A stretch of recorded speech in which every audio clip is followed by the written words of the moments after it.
Bismillahirrahmanirrahim. Walhamdulillah wassalatu wassalamu ala Rasulillah wa ala alihi wa ashabihi wa man walah, amma ba'd. Ikhwati rahimakumullah. Demikian kita telah jelaskan fatalnya error di dalam qadar, ya. Yang menegaskan betapa kaum muslimin diwajibkan agar mereka mengimani qadar sebagaimana datangnya dari Rasulullah sallallahu alaihi wasallam dan disampaikan oleh para generasi awal dari salafus salih radhiyallahu anhum. Ya.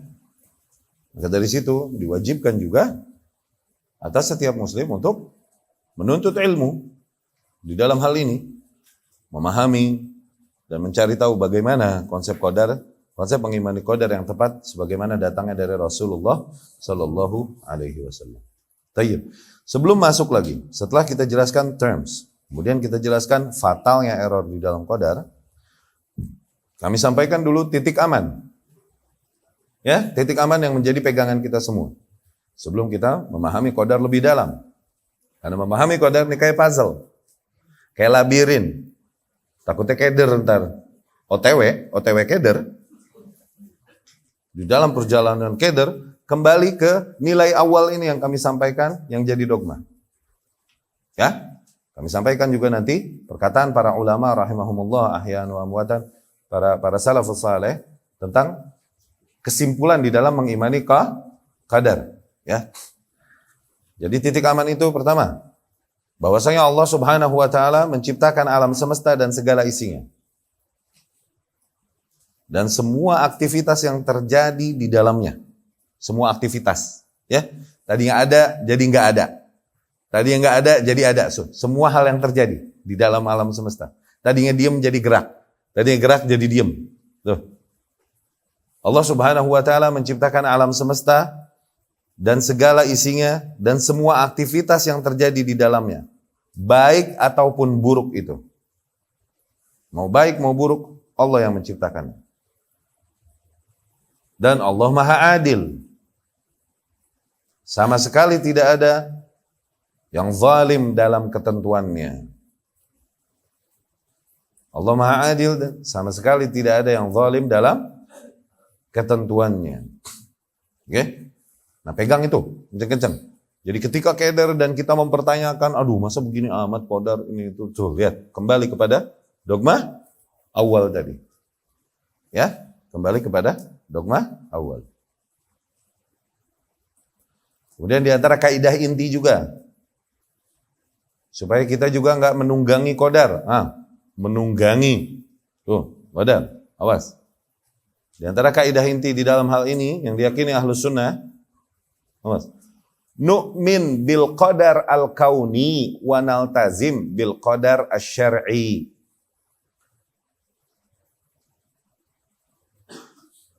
Nu'min bil qadar al-kauni wa naltazim bil qadar asy-syar'i. Oke? Nah, tulis di Arabnya. Pura-pura nulis aja, enggak apa-apa.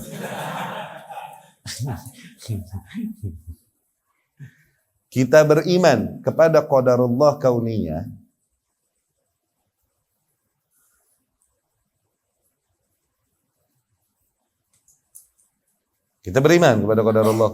tapi kita berpegang teguh berpegang teguh dalam kurung berundang-undang tuh pakai tuh. Dalam kurung tuh ya, berundang-undang kepada qadar syar'i. Kepada qadar syar'i. Sekali lagi, kita beriman kepada qadarullah al-kauniyah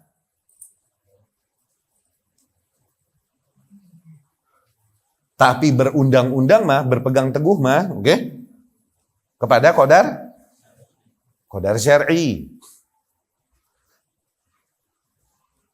Tadi kan kita jelaskan bahwasanya kehendak Allah ada yang kauniyah, ada yang syar'iyah. Akhirnya iradah Allah dan yang jadi qadarullah, jadi ketentuan Allah tuh ada iradah, ada qadar kauniyah, ada qadar syar'iyah. Kauniyah adalah apa-apa yang terjadi di alam semesta, mau baik atau buruk, mau taat atau maksiat, mau iman atau kufur, itu qadar tetap, awas.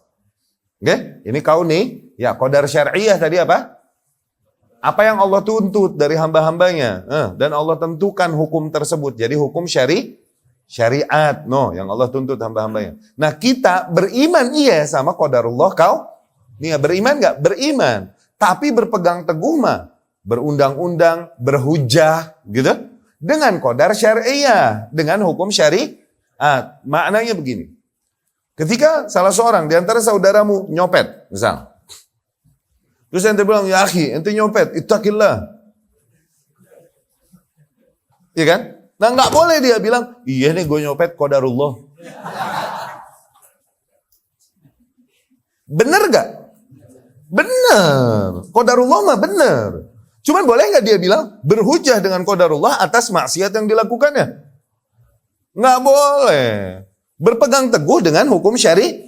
Kalau habis maksiat istighfar, maka jangan qadarullah tapi astagfirullah. No, mantasnya begitu. Kita beriman iya kepada qadar kau, tapi berundang-undang mah kepada qadar syar'i. Awas. Supaya nggak kusut nih. Karena ntar kita mendalami dan mencoba memahami qadar ini labirin. Oke? Ntar keder. Nah kembali dulu ke dogma-dogma awal ini. Apa tadi kaidahnya? Nu'min bil qadar al-kauni wa naltazim bil qadar syar'i. Ya, Bang Jaya. Jadi jangan qadarullah. Maksudnya Bang Bimo. Pep. Ya. Gitu. Iya gak? Gak boleh seseorang berhujah dengan qadarullah. Untuk maksiat yang dilakukannya. Ketika ia menyebutkan qadarullah sebagai ini adalah sesuatu yang emang ditakdirkan oleh Allah Subhanahu wa taala, iya benar. Cuman tidaklah dengan itu akhirnya dia meringankan kesalahan dan kemudian menghibur dirinya, kemudian nggak mau beristighfar dan bertaubat kepada Allah Subhanahu wa taala, ya itu masalah. Ya? Dapat difahami itu ya? Zain. Kita lihat perkataan salaf rahimahumullah tentang kesimpulan di dalam mengimani qadar. Di antaranya. Oke?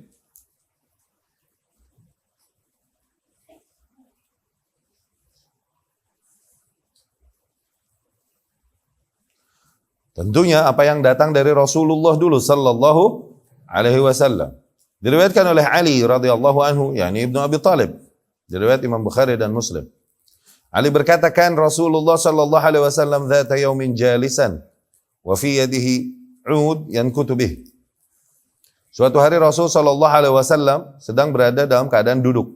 Ini bersama para sahabat dan tangannya megang 'ud. 'Ud ini kayu. Oke? Farafa'a ra'sah. Kemudian Rasul pun sallallahu alaihi wasallam mengangkat kepalanya. Faqal, dan dia berkata sallallahu alaihi wasallam, "Ma minkum min nafs illa waqad 'alima manzilaha minal jannah wan nar." Atau illa waqad ulima manziluha minal jannah wan nar. Tidaklah salah seorang pun jiwa di antara kalian kecuali pasti telah diketahui kelak dia posisinya di mana, di surga ataupun neraka. Ya, Allah mengetahui hal itu dan Allah yang menentukan, ya udah. Bahkan sebelum dia dilahirkan udah ditentukan dia kemana. Qalu, akhirnya para sahabat mempertanyakan hal yang juga akan kita pertanyakan ketika mendengar pernyataan ini. Ya Rasulullah, falima na'mal? Ya Rasulullah, kalau gitu ngapain lagi kita beramal? Ya, afala nattakil? Kenapa kita enggak beritikal aja? Beritikal yakni bersandar kepada Allah Subhanahu wa taala tapi meninggalkan effort, meninggalkan usaha. Lawan kata dari tawakal. Tawakal ini berusaha sebisa mungkin kemudian menyerahkan hasilnya pada Allah. Itikal nih dia selonjoran, ngopi, nggak mau usaha dan kemudian dia berserah dan berharap-harap pada Allah Subhanahu wa taala. Ya, itu itikal. Ya. Kalau emang udah ditentuin ngapain kita beramal ya Rasulullah? Kenapa kita nggak beritikal? Rasul pun sallallahu alaihi wasallam menjawab, dan ini dogma kita. La i'malu. Enggak begitu. Tetaplah kalian beramal. Tetaplah kalian berusaha. Fakullun muyassarun lima khuliqalah. Setiap individu akan dipermudah. Oke? Untuk menjadi sesuatu yang dia diciptakan untuknya. Setiap individu akan dipermudah memang untuk menjadi individu yang emang dia diciptakan untuknya. Semua qara. Kemudian Rasul membaca firman Allah Subhanahu wa taala, "Fa amma man a'ta wattaqa wa saddaqa bil husna fasanuyassiruhu lil yusra." Adapun mereka yang emang berbagi, sharing, a'ta, sharing. Ini sedekah mau. Wattaqa, dan kemudian mereka bertakwa kepada Allah. Wasaddaqa bil husna, dan beriman kepada ganjaran nanti di akhirat, surga. Oke? Maka mereka akan kami mudahkan ke arah yang mudah. Ya? Sebaliknya, wa amma man bakhila wastaghna wa kadzdzaba bil husna, adapun mereka yang menahan dia, bakhil, pelit, wastaghna, dan merasa enggak butuh sama orang. Wa kadzdzaba bil husna, dan mengingkari, enggak mengimani ganjaran nanti di akhirat, surga dan lain-lain. Fasanuyassiruhu lil yusra. Maka kami akan mudahkan ia ke arah yang yusra, yang sulit justru. Ya? Nah, ini nanti yang akan kita coba fahami di dalam perjalanan kita mempelajari qadar. Yang jelas ini dogma yang datang dari Rasulullah Sallallahu Alaihi Wasallam yang kita jadikan pondasi-pondasi awal untuk mengimani qadar supaya enggak kusut. Dan betapa hal tersebut juga merupakan ijma yang datang dari generasi awal, ya, disepakati oleh seluruh sahabat radhiyallahu anhum. Ya. Di antaranya juga perkataan Wahab ibn Khalid rahimahullah dari Ibnu Dailami rahimahullah, ia berkata, ini mereka para tabi'in. Mereka berkata, ataitu Ubay ibn Ka'ab, aku mendatangi Ubay ibn Ka'ab. Siapa ya? Sahabat radhiyallahu anhu. Faqultu lahu, maka aku pun berkata kepadanya, yakni kepada Ubay ibn Ka'ab, waqa fi nafsi syai'un minal qadar, fahaddithni bi syai'in la'allahu ay yadhhaba min qalbi. Sungguh telah terjadi di dalam hatiku sesuatu tentang qadar, yakni terjadi keraguan di dalam hatiku tentang dogma takdir. Coba sampaikan kepadaku sebuah ungkapan atau sebuah hadis yang dengan itu hilanglah apa yang kutemukan di dalam hatiku ini, gitu. Supaya menguatkan kembali dogmaku, imanku kepada qadar. Demikian Ibnu Dailami berkata kepada Ubay bin Ka'ab radhiyallahu anhu. Faqal, maka Ubay pun radhiyallahu anhu berkata, "Innallaha law 'adzaba ahla samawati wa ahla ardi."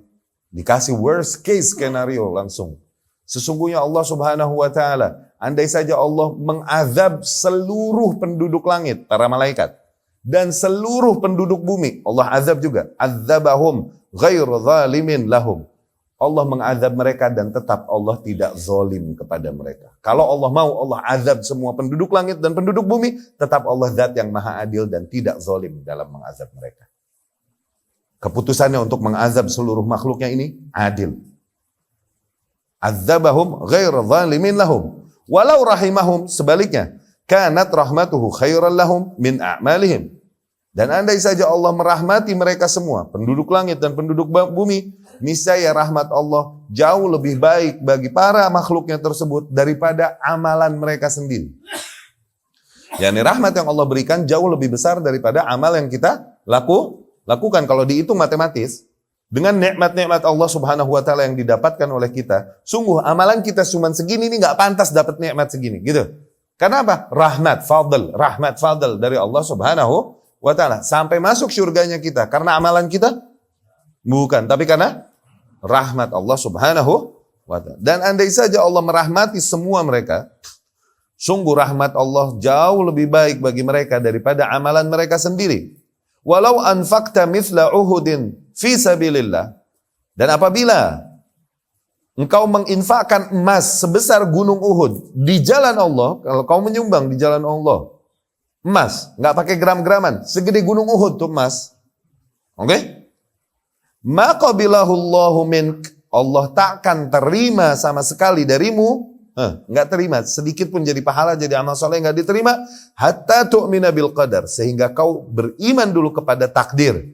Wa ta'lam anna ma asabak lam yakun liyukhti'ak wa anna ma akhta'ak lam yakun liyusibak, sehingga kau yakin bahwasanya apapun yang emang mengenaimu itu nggak bisa meleset darimu, dan apapun yang emang meleset darimu bagaimanapun nggak bakalan bisa mengenaimu. Yani emang tidak ditakdirkan bagimu, sebesar apapun usaha yang kau lakukan kau tak akan dapatkan. Sebaliknya emang ditakdirkan bagimu, Kalaupun tak kau usahakan, maka kau akan dapatkan. Ya, sehingga kau yakini itu.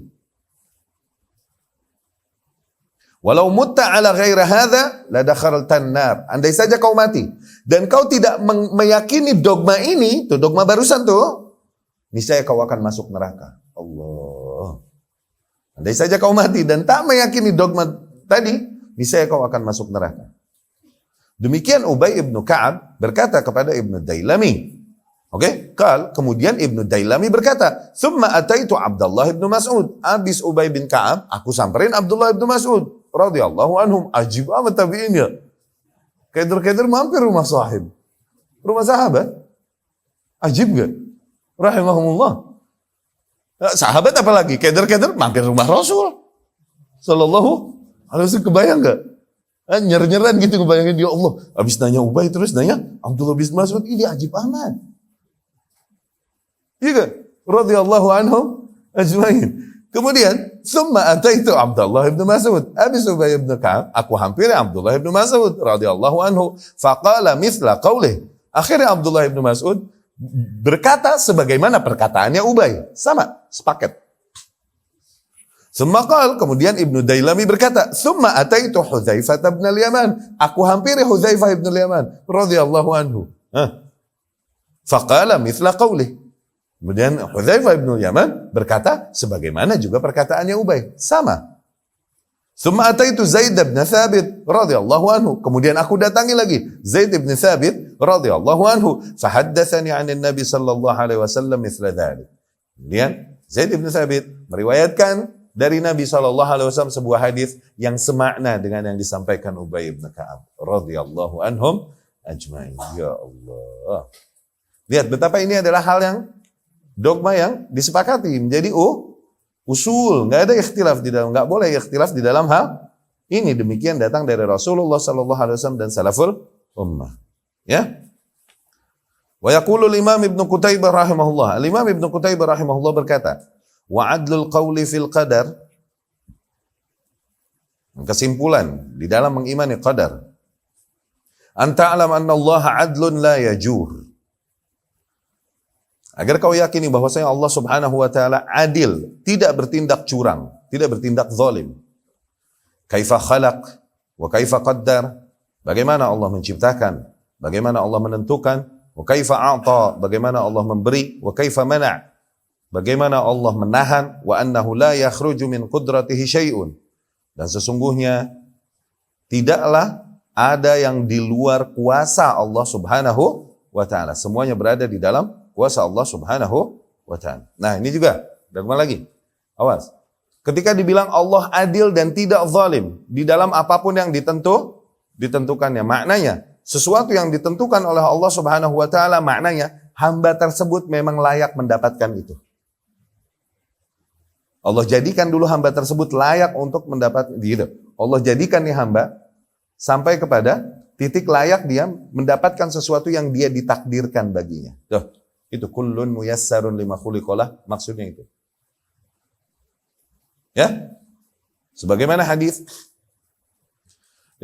hadis as-sadiq wal masduq. Hadisnya Ibnu Mas'ud radhiyallahu anhu yang bercerita tentang inna ahadakum yujma' khalqu fi batni ummihi 40 yawman nutfah. Sesungguhnya setiap kalian dikumpulkan penciptaannya di janin, di rahim ibunya ini 40 hari dalam keadaan liquid, cair kan?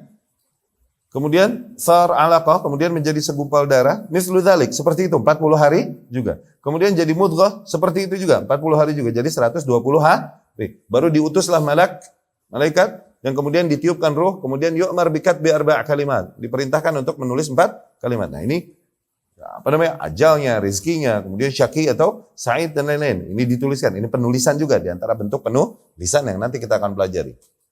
Oke? Kemudian habis itu Rasul berkata sallallahu alaihi wasallam, "Inna ahadakum la ya'mal bi amali ahli jannah hatta la yakun bainahu wa bainal jannah illa shibra." Bisa jadi salah seorang di antara kalian dia beramal dengan amalan ahli surga, seolah-olah surga sama dia udah tinggal sejengkal. Udah tinggal sejengkal dia masuk surga. Yani orang-orang sekitar dia udah pada udah dia si ahli surga, udah deh. Ya'mal bi amali ahli jannah sepanjang hidupnya. Oke? Surga sama dia udah tinggal sejengkal.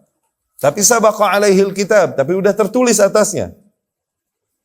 Fayamal bi'amali ahli nar. Dia beramal kemudian dengan amalan ahli neraka di akhir hidupnya. Tsumma mat dakhalan nar. Dia mati dan masuklah justru dia ke dalam neraka. Sebaliknya, inna ahadakum la ya'mal bi'amali ahli nar.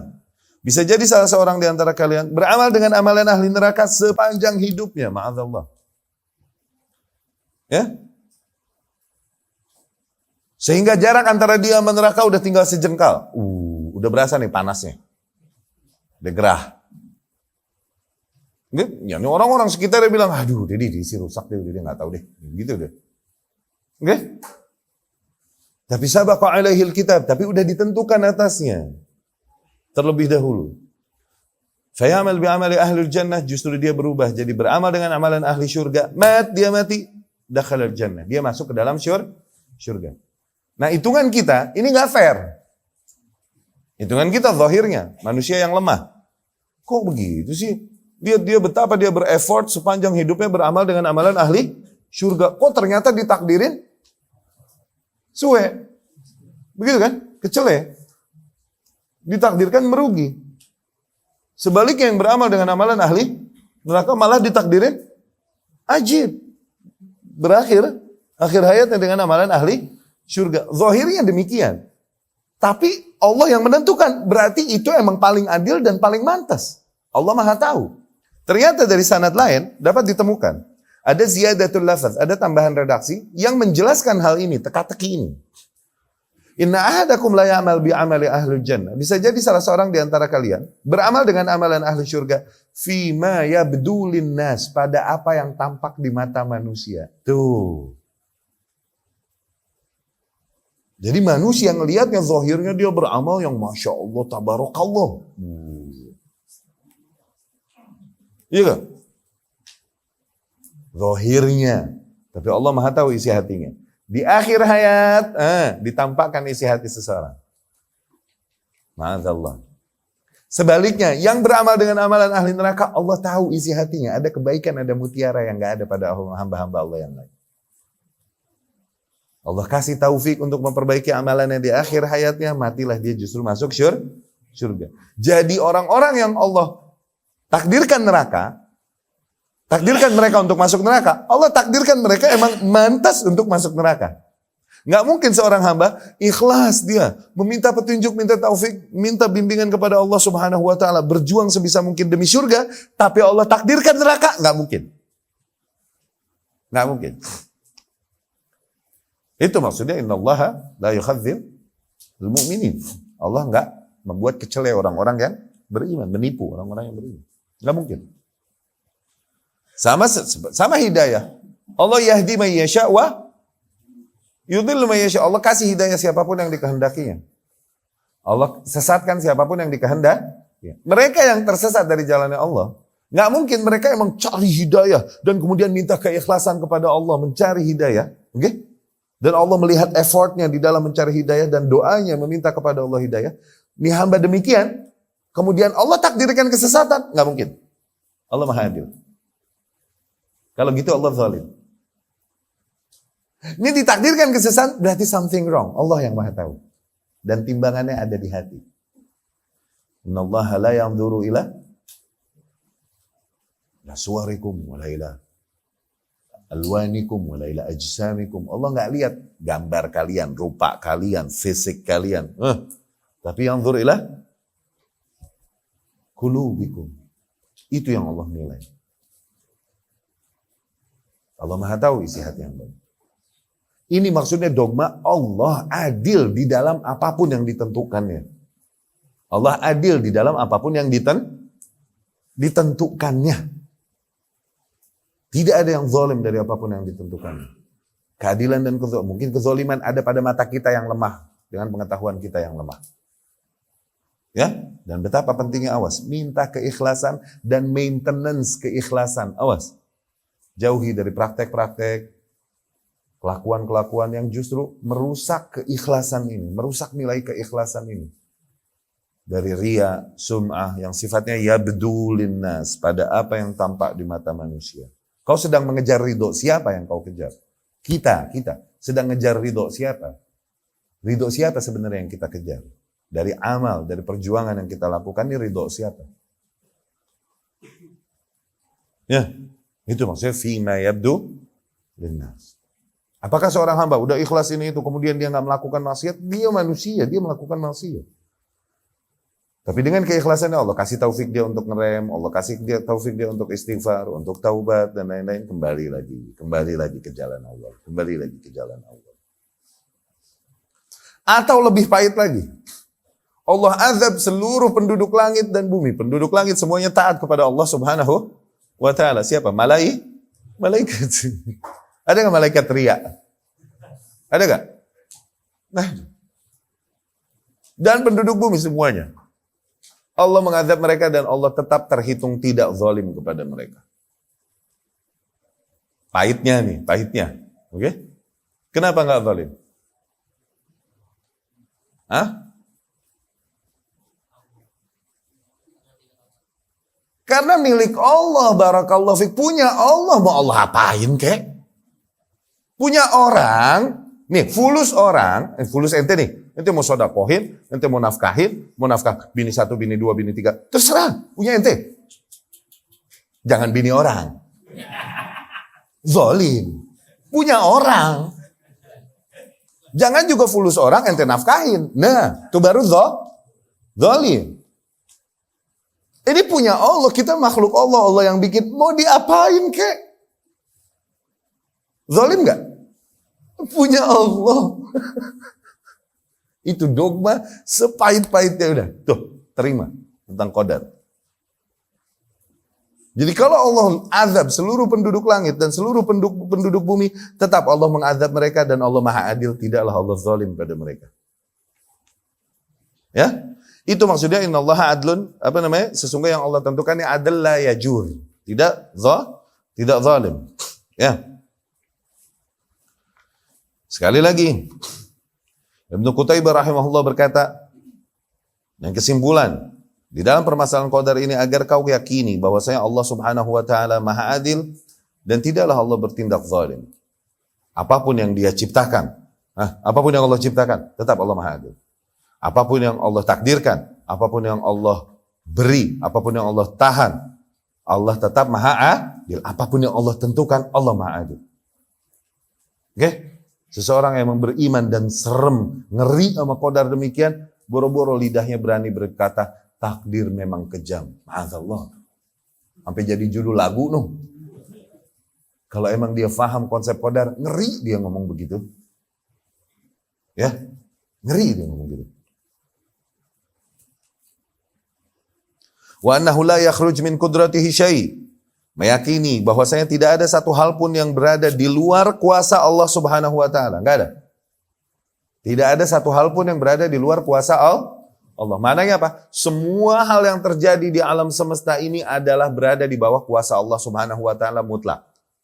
Apabila seseorang meyakini bahwasanya Allah tidak menentukannya, oh maksiat, dia mencuri, oh bukan takdir lah.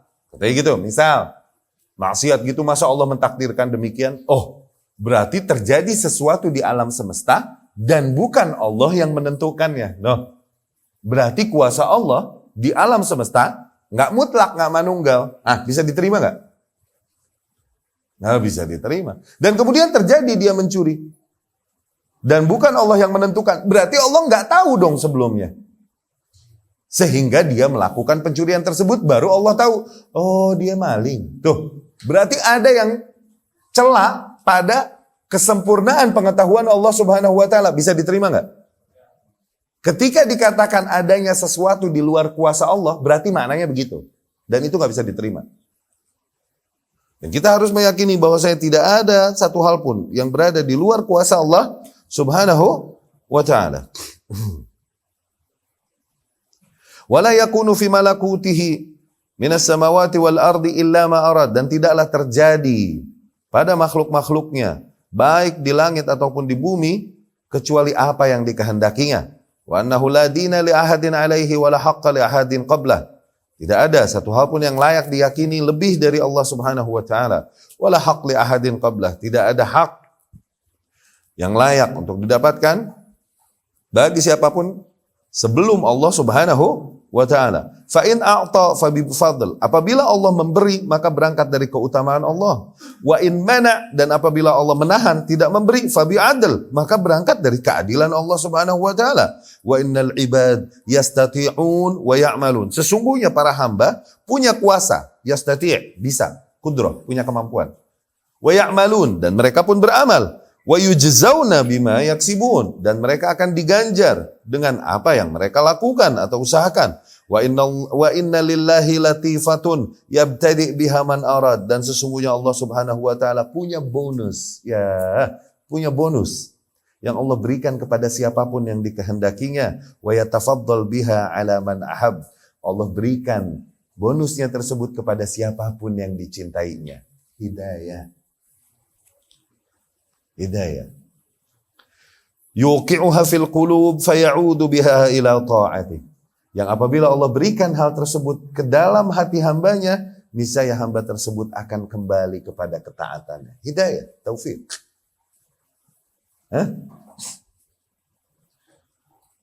Wa yamna'uha man haqqat alaihi kalimatuh. Dan Allah tahan hal tersebut dari hamba-hambanya yang emang telah Allah tentukan atasnya untuk tertahan. Hidayah.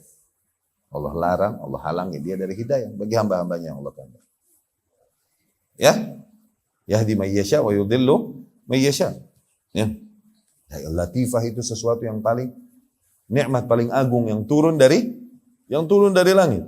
Sebagaimana kalam yang kita sampaikan dari Sufyan Ats-Tsauri rahimahullah. Apa? Ma nazalat minas sama' syai'un a'zam minan taufiq. Martafa'at ila sama' syai'un a'zam minal ikhlas.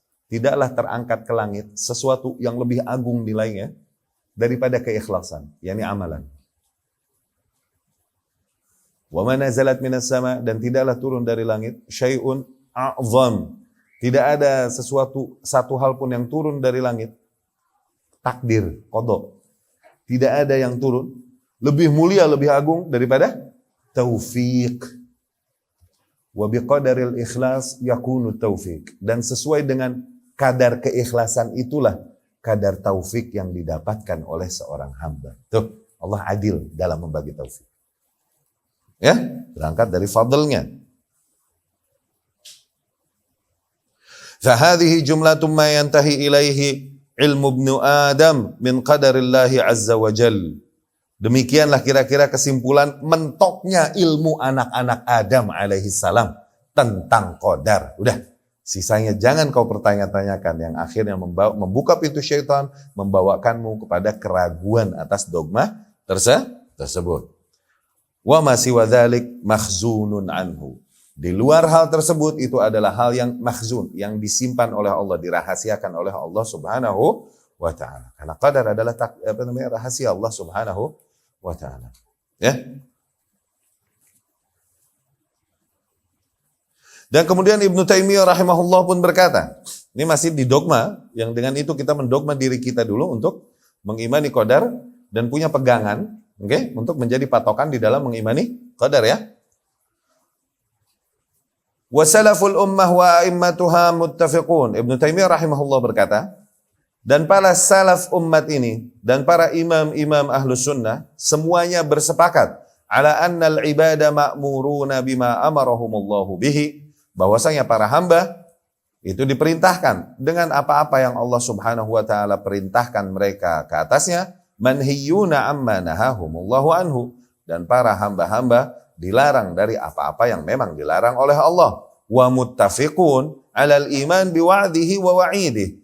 Dan para salaful ummah dan juga para imamnya bersepakat bahwa untuk mengimani janji-janji baik dan ancaman-ancaman Allah Subhanahu wa taala alladzi nataqa bihil kitab was sunnah, yang disampaikan oleh Alkitab dan sunnah Rasul sallallahu alaihi wasallam. Wa muttafiqun, dan para salaful ummah dan para imamnya juga bersepakat ala annahu la hujjata li ahadin ala Allahi fi wajibin tarakah, bahwasanya tidak ada hujjah bagi seorang hamba di hadapan Allah kelak dari kewajiban yang ditinggalkannya. Tuh.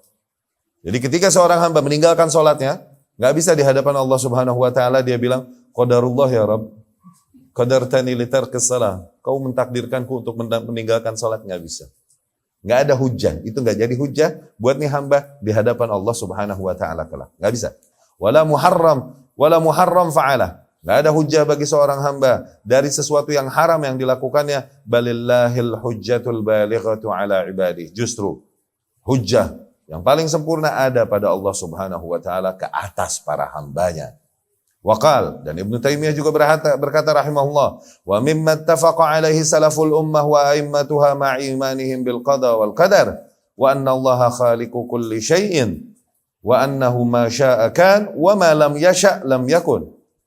Dan juga di antara apa yang disepakati oleh salaful ummah dan para imam-imamnya seiring dengan keimanan mereka kepada qada dan qadar, bahwasanya Allah Subhanahu wa taala dan bahwasanya Allah Subhanahu wa taala adalah zat yang menciptakan segala sesuatu, wa annahu ma syaa kan, dan bahwasanya apapun yang Allah kehendaki maka terjadi, wa ma lam yasha lam yakun, dan apapun yang Allah tak kehendaki maka tak akan terjadi, wa annallaha yudhillu may yasha wa yahdi may yasha, dan bahwasanya mereka menyepakati Allah Subhanahu wa taala bahwa Allah Subhanahu wa taala menyesatkan siapapun yang dikehendakinya untuk sesat dan memberikan hidayah kepada siapapun yang dikehendakinya. Wa annal ibada lahum masyiah wa qudrah, dan bahwasanya mereka pun bersepakat para salaful ummah bahwa mereka bersepakat bahwasanya para hamba punya keinginan dan juga punya kemampuan. Mereka punya keinginan dan juga punya kemampuan. Yaf'aluna biqudratihim wa masyiatihim ma aqdarahumullahu alaihi. Mereka melakukan dengan kemampuan dan kehendak yang ada pada mereka, mereka melakukan apa yang Allah telah takdirkan ke atas mereka seiring dengan perkataan mereka, innal ibada la yasha'un illa ayyasha Allah. Sesungguhnya para hamba tidaklah berkehendak kecuali apabila Allah berkehendak. Oke, ketika dikatakan wa annallaha khaliqu kulli syai'in, dan bahwasanya Allah Subhanahu wa taala adalah zat yang menciptakan segala hal. Awas, hal itu bukan barangnya doang, tapi sifat-sifatnya juga barang juga. Oke? Allah menciptakanmu. Dan menciptakan ketaatan yang kau lakukan itu Allah yang ciptakan. Maksiat yang kau lakukan Allah juga yang ciptakan. Tuh, semua yang berkaitan denganmu itu Allah ciptakan. Bukan cuman fisiknya doang, bukan. Aktivitas-aktivitas yang kau lakukan pun Allah. Nafasmu, lihatmu, dengarmu, itu Allah yang ciptakan. Itu maksudnya Allah menciptakan segala sesuatu. Maka di antara dogma Ahlus Sunnah nanti kita pelajari bahwasanya Innallaha khalaqana wa khalaqa af'alana. Sesungguhnya Allah menciptakan kita dan menciptakan segala aktivitas yang kita lakukan. Berbeda dengan Qadariyah. Mereka bilang, Allah menciptakan kita, tapi aktivitas-aktivitas kita, itu mah gimana kita aja. Bukan Allah yang menciptakannya. Nah itu ngaco. Tidak, Allah yang menciptakan juga aktivitas-aktivitas kita. Itu dogma Ahlus Sunnah. Ya, seorang hamba punya keinginan dan punya kehendak. Maksudnya apa? Ketika kau melakukan sesuatu, kau dipaksa gak? Enggak kan? Kau punya keinginan dan kau lakukan hal itu kan? Dan kau pun punya kemampuan untuk melakukan hal tersebut. Enggak ada yang memaksamu. Iya kan? Tapi hakikatnya, ya ini ente hadir ke sini, ada yang maksa gak? Berangkat tadi, kajian, ada yang maksa gak? Kau ingin untuk hadir ke sini dan kau punya kemampuan, punya waktu, oke, punya tenaga, punya ongkos untuk hadir ke sini. Akhirnya kau datang kan? Ada yang maksa gak? Enggak. Tapi hakikatnya, kita ini nggak mukhayyar, nggak dihadapkan pada pilihan. Kita tetap musayyar. Kita tetap ditentukan ternyata untuk kesini. Karena apa?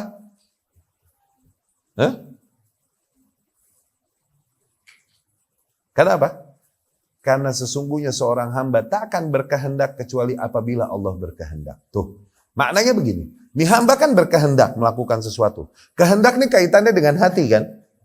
Hatinya yang mengarahkan siapa? Tuh jadi hakikatnya kehendak nih hamba juga diarahkan oleh Allah. Hakikatnya kita punya pilihan gak sebenarnya? Kita musayyar, bukan mukhayyar. Bukan dikasih option, ayo pilih yang mana. Kalau begitu berarti Allah gak tahu apa yang akan kita pilih. Kecuali setelah kita pilih, oh baru tahu, oh dia milih yang itu ternyata. Tuh, berarti ada yang celak pada kesempurnaan pengetahuan Allah Subhanahu wa ta'ala. Allah sempat nggak tahu, kemudian baru tahu. Gitu. Dan itu nggak boleh. Itu celak kepada Allah Subhanahu wa ta'ala. Berat banget nggak sih? Gini enggak kan ya? Santai ya? Seru ya? Seru ya?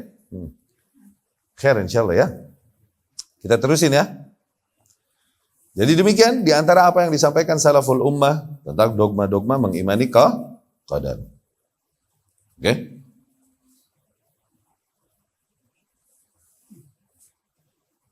Zen, kira-kira jadi di antara dogma-dogma yang menjaga titik aman kita di dalam mengimani qadar. Tadi apa? Bahwasanya Allah menciptakan segala hal.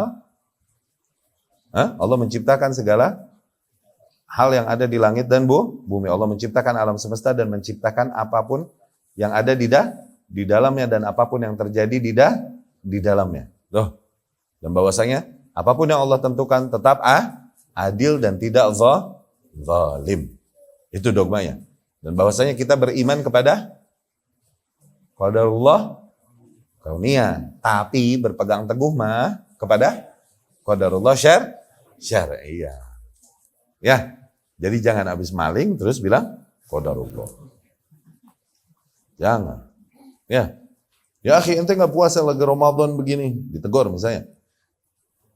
Ittaqillah, enggak puasa loh. Ramadan nih, ini tuh. Iya nih qadarullah. Tadi jam 9 ngopi gue, Bro. Qadarullah. Ini qadarullah no. Astagfirullah. Karena di dalam qadar syar'iyah, seorang hamba apabila berbuat, jadi Allah Subhanahu wa ta'ala mentakdirkan ini di antara hikmah. Di antara hikmah kenapa Allah menciptakan maksiat juga yang dilakukan para hambanya. Kenapa? Coba. Okay? Allah menciptakan hambanya dan menciptakan aktivitas yang dilakukan. Di antaranya maksiat yang dilakukannya juga Allah menentukannya kan. Supaya apa? Supaya terrealisasikan bahwa Allah Maha Pengampun. Maha Penghapus dosa. Maha besar rahmatnya. Bahwasanya rahmatnya jauh lebih dominan daripada murkanya. Oke? Laulam tuznibu, andai saja kalian tidak berbuat dosa, la dhahaballahu bikum. Allah hapuskan kalian, wa jaa biqaumin yuznibun. Allah bikin makhluk baru yang berbuat dosa. Supaya apa? Supaya ada yang minta ampun sama Allah dan terrealisasikanlah kemahaampunan Allah. Tuh. Makanya di dalam qadar syar'i, kalaupun di qadar kauni ada takdir untuk maksiat, oke? Tapi di qadar syar'i disuruh apa ya? Istighfar. Tuh, istighfar, taubat. Iya kan? Sehari 100 kali astagfirullah wa atubu ilaih, astagfirullah, atau sayyidul istighfar, Allahumma anta rabbi la ilaha illa anta, dan seterusnya. Atau sholat dulu 2 rakaat kemudian meminta istighfar sebagaimana hadis yang pernah kita sampaikan, ma min abdin aznaba dzamban, tidaklah seorang hamba pun berbuat dosa, tsumma yakum fa shalla rak'atain, kemudian dia berdiri dan melakukan sholat 2 rakaat. Ma min abdin aznaba dzamban, tidaklah seorang hamba berbuat dosa, fayuhsinu tuhura fayaqumu fayusalli rak'atain, kemudian dia sempurnakan bersucinya, kemudian dia berdiri melakukan sholat 2 rakaat, thumma yastaghfirullah, setelah itu dia beristighfar kepada Allah, illa ghafarallahu lah, kecuali pasti Allah ampuni baginya. Tuh. Ini akhirnya sebagian bilang ini 2 rakaat ini, oh itu dia sholat istighfar tuh, katanya gitu. Sebagian bilang, bukan, gak dibilang sholat istighfar sama Rasul. Pokoknya sholat 2 rakaat mutlak. Udah, habis sholat baru minta mungkin jadi dari 8 rakaat sholat malammu, 2 rakaatnya nih kau iringi itu misalnya. Ini sholat malamku dan sholat istighfarku, di mix. Kan boleh kalau amal sunnah, itu boleh mix. Niatnya boleh di double, boleh di triple malah. Ya, asal sesama sunnah. Ya. Itu diantara hikmah kenapa Allah Subhanahu wa ta'ala takdirkan maksiat pada para hamba-hambanya supaya memang terrealisasikan betapa maha pengampunnya Allah Subhanahu wa ta'ala. Ya, Allah harus mengampuni. Allah nggak mau kalau nggak ngampunin. Terus kalau misalnya nggak ada yang maksiat, siapa dong yang diampunin? No, makanya ditakdirin maksiat. Ya. Kemudian ikhwati rahimakumullah, udah kita pahami itu semua, masuk ke bab selanjutnya maratib. Oke? Tahap-tahap mengimani qadar, tahap-tahap qadar nih, tahap-tahap qadar.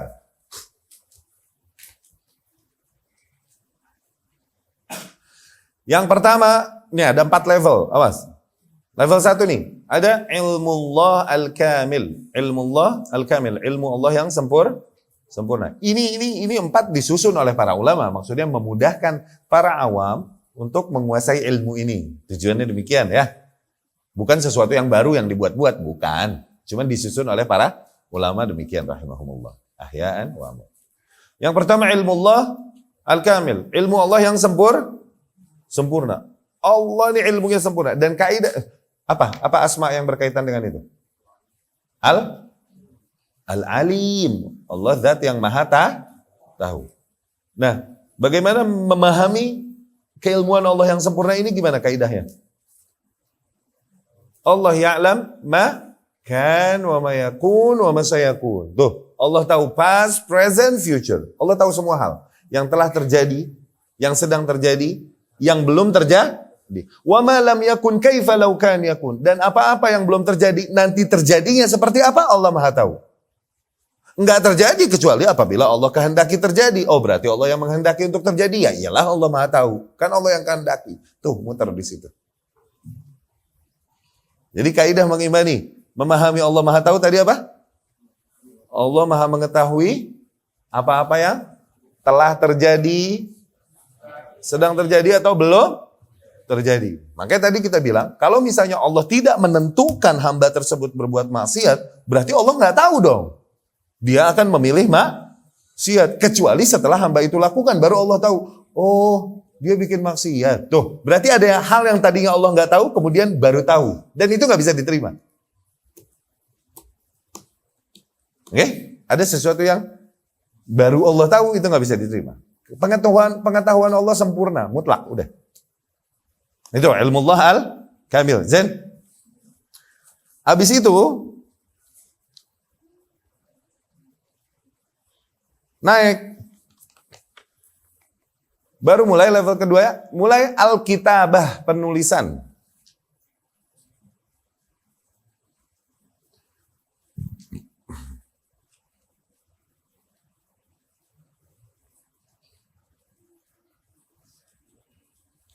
Penulisan maksudnya apa? Di dalam banyak riwayat, diriwayatkan Imam Tirmidzi dari Ubadah bin Samit radhiyallahu anhu dan lain-lain para sahabat meriwayatkan, awal ma khalaqallahu al-khalqa al-qalam. Ada sanad yang bilang gini, kana Allah wa lam yakun syai'. Tadinya hanya ada Allah, udah. Dan enggak ada satu hal pun, hanya Allah. Wa kana arshuhu 'alal ma. Dan arsy Allah nih di atas di atas air. Kemudian Allah berkata. Kemudian awal ma khalaqallahu al-qalam. Makhluk pertama yang Allah ciptakan adalah mulai tadinya Allah nih nggak ada apa-apa. Kemudian Allah ciptakan apa dulu? Pena, qalam. Kemudian Allah berkata kepada pena, uktub, tulis. Pena berkata, ma aktub. Apa yang aku tulis? Yani, madza aktub ya Rabbi? Apa yang harus aku tulis ya Rabb? Kemudian Allah pun berkata kepada pena tersebut, uktub ma huwa kain ilal abad. Tulis segala hal yang akan terjadi sampai hari kiamat. Ya? Selamanya, sampai abad. Ya? Tulis segala hal yang akan terjadi sampai hari kiamat. Di sanad lain, Allah berkata, uktubil qadar. Wa makan wa ma huwa kain ilal abad. Tulislah qadar. Dan apapun yang telah terjadi atau belum terjadi sampai hari kiamat. Mulailah pena menuliskannya. Berarti perlu media untuk menulis dong. Nulisnya di mana? Gitu kan? Sementara belum ada apa-apa. Di situ Allah ciptakan berarti Lauhul Mahfuz. Mulailah ditulis di situ. Banyak panjang nih ditulis. Oke? Jangankan hancur dan bangunnya sebuah umat. Jangankan itu. Tidaklah sehelai daun pun jatuh dari pohon kecuali pasti tertulis di situ. Enggak jatuh kalau enggak ditulis. Oke? Enggak jatuh gitu kalau enggak ditulis. Oke? Semuanya ditulis di situ lengkap di Lauhul Mahfuz. Zen. Jadi apa tadi pertama? Ilmu Allah yang. Jadi apa yang Allah ketahui untuk terjadi nanti di alam semestanya, oke? Dituliskanlah oleh pena ini di Lauhul Mahfuz. Tuh. Dituliskan di Lauhul Mahfuz. Itu maksudnya ilmu Allah, pengetahuan Allah yang sempurna. Setelah itu barulah penulisan. Setelah penulisan barulah al-masyiah, Allah berkehendak baru tuh. Tadi yang kedua apa? Al-kitabah, penulisan kan? Itu dibilang at-takdir. Tuh. Penentuan takdir, qadar. Penentuan qadar itu at-takdir. Jadi apa? Qada dan qadar. Qadar itu apa? Qadar itu al-kitabah, penulisannya, penentuannya di Lauhul Mahfuz. No, maksudnya itu. Habis al-qadar atau al-kitabah, baru mulai al-masyiah, Allah berkehendak. Apapun yang Allah kehendaki, maka terjadi. Apapun yang tak Allah kehendaki, maka tak akan terjadi. Nah, masyiah ini tadi dibilang iradah apa? Kauniyah. Iradah kauniyah. Apapun yang terjadi di alam semesta. No. Habis masyiah baru terakhir mulai al-khalq. Al-khalqu, creation, mulai penciptaan. Maknanya apa? Yang udah ditulis di Lauhul Mahfuz tadi. Poinnya, oke? Mulai Allah ciptakan, mulai Allah realisasi. Nah, penciptaan ini al-khalq, ini dia al-qada. Ketika yang ditentukan dieksekusi di lapangan, mungkin di alam semesta dijadikan, maka mulai itu namanya al-qada. Pertama Allah ciptakan apa dulu? Allah ciptakan langit dan bumi. No. Allah ciptakan langit dan bumi fi sittah ayyam, di dalam 6 hari. Ya, Ustaz kenapa 6 hari? Bukankah Allah Maha Mampu? Udah, apa urusan lu apa? Allah ciptakan langit dan bumi. Deh. Nah, poin-poin apa lagi? Apalagi di Lauhul Mahfuz tadi apa? Allah menciptakan langit dan bumi. Allah ciptakan langit dan bumi. 6 hari. Begitu. Oke? Nah, yang level 4 tadi, lihat level 4 tuh yang terakhir apa?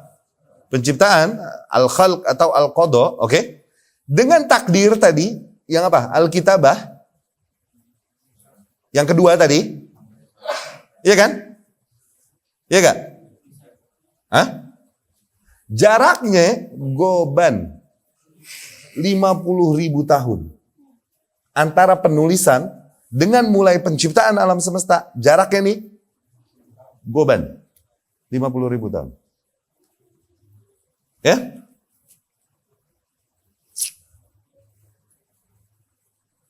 Banyaklah riwayat ini, di antaranya Ibnu Amr radhiyallahu anhu, riwayat Imam Muslim, Rasulullah sallallahu alaihi wasallam kataballahu maqadir al-khalaiq bi 50,000 sanah qabla an yakhluqa samawati wal ardh. Itu makna-makna demikian ya.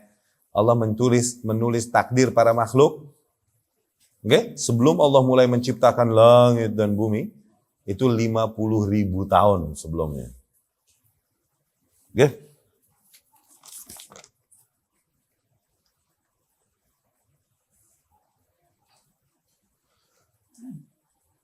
Diriwayatkan Ibnu Hibban rahimahullah.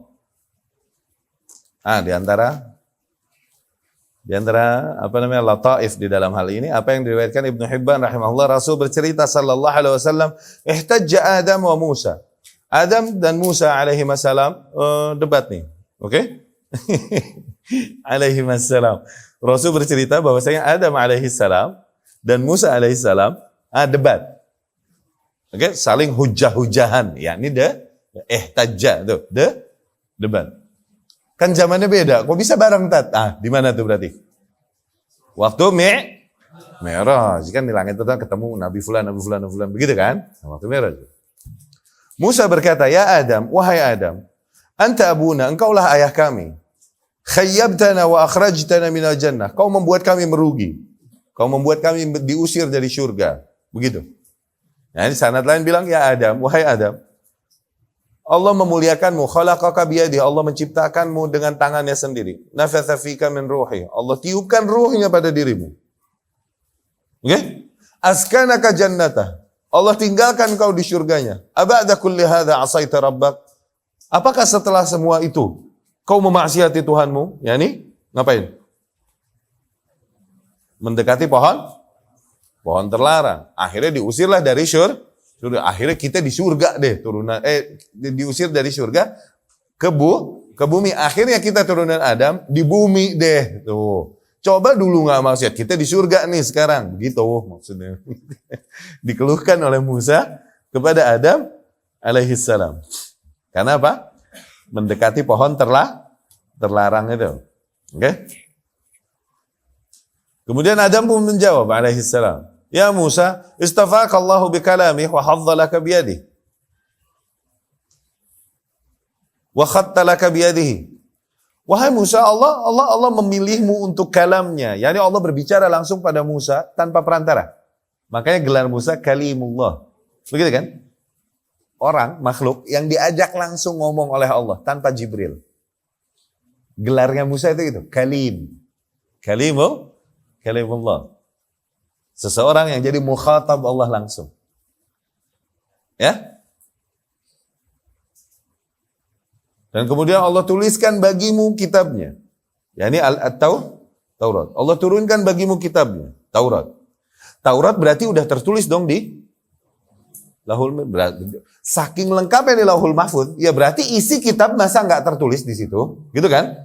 Di antaranya Taurat kan? Pastilah tertulis di situ, iya kan? Wa wajadta fihi anni asaitu rabbi. Kau temukan di dalam Taurat kan?